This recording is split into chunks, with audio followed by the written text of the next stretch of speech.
नमस्कार, मैं अभिषेक उपाध्याय। हमारे साथ में हैं महिपाल जी। महिपाल जी राम मंदिर के भीतर बतौर लेखा प्रभारी काम कर चुके हैं। महिपाल जी, आपसे मुझे जानना है, राम मंदिर में जो बातें सामने आई हैं, जिस तरह से दान से रामलला के दान से चोरी की बात सामने आई है, पूरे देश में लोग स्तब्ध हैं। अखबार में खबर छप गई है, लोगों को पकड़ा गया है, हिरासत में लिया गया, पूछताछ की जा रही है। आप वहां पर पहले लेखा प्रभारी रहे जब से राम मंदिर का कामकाज वहां पर अपनी पूर्णता को आगे बढ़ा है। जरा मुझे पहले अपना परिचय दीजिए आप, और फिर बताइए कि राम मंदिर में हुआ क्या है। भाई साहब, परिचय तो बहुत पुराना 1968 से है। हम संगठन के व्यक्ति हैं और अभी लेकिन ज्यादा नहीं कहना चाहेंगे, इतना कहना चाहेंगे हम राम जन्मभूमि तीर्थ क्षेत्र के अ, जनवरी 2021 से और मई 2022 तक लेखा प्रभारी रहे। पूरा नाम और क्या ये लिखते जो हैं अपना? चोरी थी, पूरा नाम क्या लिखते हैं आप? महिपाल सिंह। महिपाल सिंह जी। बताइए महिपाल जी, ये अब जरा मुझे बताइएगा, आप जब लेखा प्रभारी थे, जो अभी बात सामने आई है, दान पात्र से चोरी वाला मामला, आप जब लेखा प्रभारी थे तब आपने क्या देखा था? क्या तब भी इस तरह की बातें थी जिन्हें दबा दिया गया था क्या?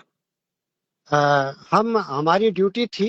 हम्म। जो पुलिस चौकी थी उसमें एक डोनेशन को काउंटिंग का एक कक्ष बना हुआ था। हम्म। सीसीटीवी कैमरा वगैरह सब उस समय थे। एक रत्नेश चतुर्वेदी और एक गगनदीप, दो अधिकारी बैंक के आया करते थे। 14 लड़के जो नोटों की छटनी करते थे उसके लिए आया करते थे। हम उस कार्य के प्रभारी थे। अ, हमारे सामने काउंटिंग होती थी तो प्रतिदिन वो कुछ नोट ज्यादा पैक करके ले जाते थे। लेकिन उसका पता यूं नहीं चल पाया कि हमारा सोफा बहुत दूर लगा हुआ था और काउंटिंग की जहां पर गड्ढियां बनती थी वो जगह थोड़ी दूर थी। और जो बक्सा जिसमें नोट फेंके जाते थे वो बक्सा और भी कुछ दूर था। तो वो 10 गड्डी के स्थान पर जब पैक करते थे तो 11, 12, 13 जो भी उनको सुविधा लगती थी उसके हिसाब से उसको पैक करके और उसको फेंक दिया करते थे। और वाउचर जो बनता था वो 10 गड्डी के हिसाब से बनता था। इस तरह से प्रतिदिन ये चोरी होती थी। एक दिन जब हमें डाउट हुआ, हमने बक्सा वापस खुलवाया तो उस समय 5 लाख रुपए वो ज्यादा ले जा रहे थे, जिसको हमने रुकवाया। फिर इस घटना की जानकारी हमने गोपाल जी भाई साहब को और चंपत राय जी भाई साहब को दे दी थी। ये दूसरे कब दिन की बात है? पिंटू आया। ये कब की बात है? कब आप ये वाकया हुआ था जब नोट की गड्डी में हेर फेर हो रही थी? तो कब की बात है ये? ये घटना दिसंबर 21 से आसपास की होनी दिसंबर चाहिए 21 के क्योंकि आसपास, क्योंकि यानी कि ये नोटों में गड़बड़ी और चोरी ये पहले से ही वहां चल रही थी, आप ये कह रहे हैं? ये पहले से चल रही थी। फिर जैसे उनको पता लगा कि भाई ये व्यक्ति जो है प्रमाणित कार्य करता है और किसी तरह की बेईमानी में लिप्त हो नहीं सकता है और इसको शायद दबाया भी नहीं जा सकता है, तो उन्होंने अनिल मिश्रा जी ने जो है मेरे स्थान पे किसी एक और व्यक्ति को वहां पर लगा दिया। फिर दो दो व्यक्ति वहां पर बैठने लगे। 2-3 दिन बाद मैंने अपने आप वहां जाना यूं बंद कर दिया कि मैंने भाई साहब को बता दिया भाई मुझे इस प्रक्रिया से अब दूर रखा जाता है। अच्छा, मैं सीसीटीवी में मुझे एक बात बताइए, वहां सीसीटीवी लगा हुआ है, काउंटिंग में बैंक के अधिकारी मंदिर के भीतर आके काउंटिंग करते हैं, ये चोरी कैसे हो रही थी? आप जब थे, मैं आपकी आंखों, जो आपने उस समय महसूस किया, जो देखा, वो बताइएगा मुझे।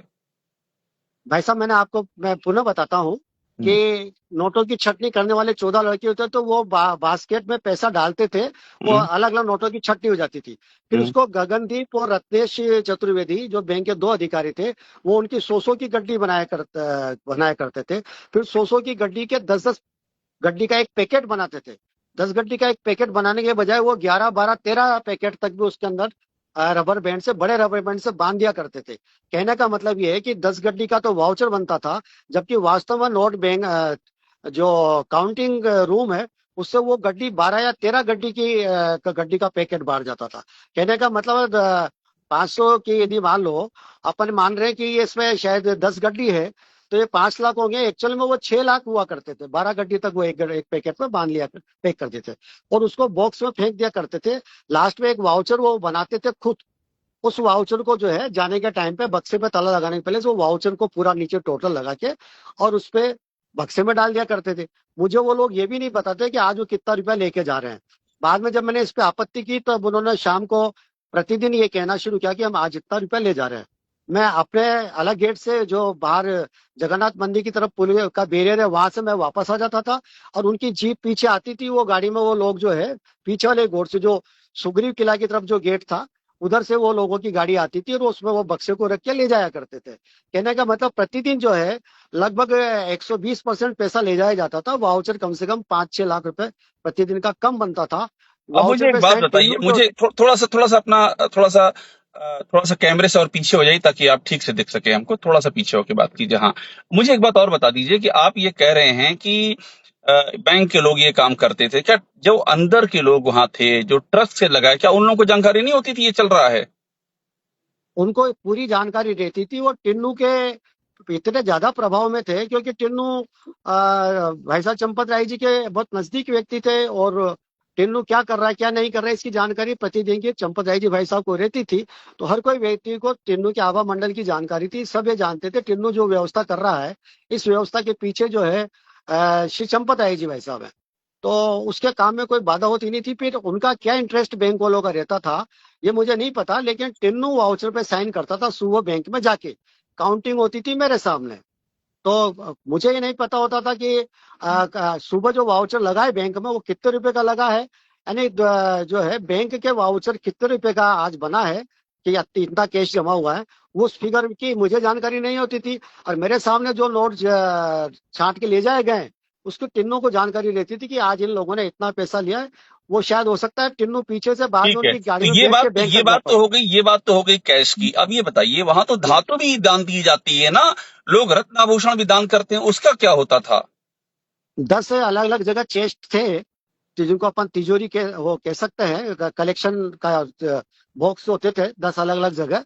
वहां पर श्रद्धालु लोग अपने कान की बाली, नाक की कोई धातु, कोई ब्रेसलेट, इस तरह की कोई भी छोटी चीज से लेके बड़ी चीज जिसकी जो श्रद्धा हो वो डाल दिया करते थे। 10 चेस्ट में अलग अलग में वो चीज निकलती थी, उसको एक डिब्बे में डाला जाता था।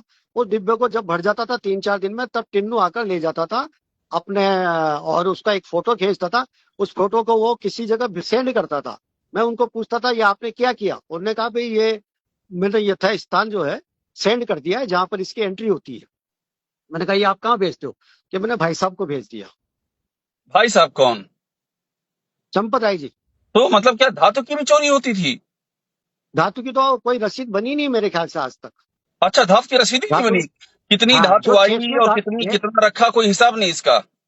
वो हिसाब नहीं है। चेस्ट में जो धातु निकलती थी उसकी आज तक कभी कोई रसीद बनी नहीं है। जो कार्यालय में आकर कोई जमा कराता था उसका वेट करने की मशीन थी, और उसका वेट होता था, उसमें नंबर लगता था, रसीद का नंबर चढ़ता था, सब चीजें होती थी। कार्यालय में जो पैसा जो धातु आ जाती थी उसका विधिवत तरीके से निस्तारण होता था। लेकिन जो चेस्ट में दान पात्रों में जो धातु निकलती थी उसकी कभी कोई एंट्री मेरे मौजूद रहते समय तक हुई नहीं। और एक बात मुझे मुझे और जैसा बता ध्यान दीजिए, है, बस एक बात और बता दीजिए, आपने कभी ये सब बातें ट्रस्ट के जिम्मेदार लोगों को बताई नहीं कि भगवान राम के मंदिर में क्या चल रहा है? हमारी साप्ताहिक बैठक गोपाल जी भाई साहब लिया करते थे। उस गोपाल जी बैठक भाई में साहब मैंने उन कौन? सब, गोपाल जी भाई साहब कौन? गोपाल जी भाई साहब जो इस समय काफी चंपत राय जी से सेकंड है, हम्म। और वो हमारी साप्ताहिक बैठक लेते थे कार्यालय में, तब मैंने उनको ये चीज बताई थी। हम्म। उसके बाद दूसरे दिन से जो है अपने अनिल मिश्रा जी ने मेरे स्थान पे किसी और को बिठा दिया। 2-3 दिन हम लोग साथ बैठे। उसके बाद जब मुझे लगा कि मेरे स्थान पे किसी और को लगा दिया गया है, सीसीटीवी की फुटेज सारी डिलीट हो ही चुकी थी, तो पूरा षड्यंत्र मेरे समझ में आ गया था। मैंने अपने आप को इस व्यवस्था से अलग कर लिया। एक भाई मिनट साहब रुकिए, से एक मिनट, चंपत राय एक जी बात ठीक और है। इम्पोर्टेंट। आप कह रहे हैं सीसीटीवी की फुटेज डिलीट की गई? ये क्या मामला था? जी, एक बार जो है किसी न किसी कारण से टिन्नू वहां अंदर आ गए थे, और कोई चीज जो है बैंक वालों को भी लगी कि आज के दिन कुछ गड़बड़ ऐसी हो गई है जिसको अगर ये उठाएंगे तो हम मैनेज नहीं कर पाएंगे। उन्होंने टिन्नू को बताया कि टिन्नू दूसरे दिन किसी व्यक्ति को पकड़ के लाया, और उस दिन काउंटिंग नहीं हुई।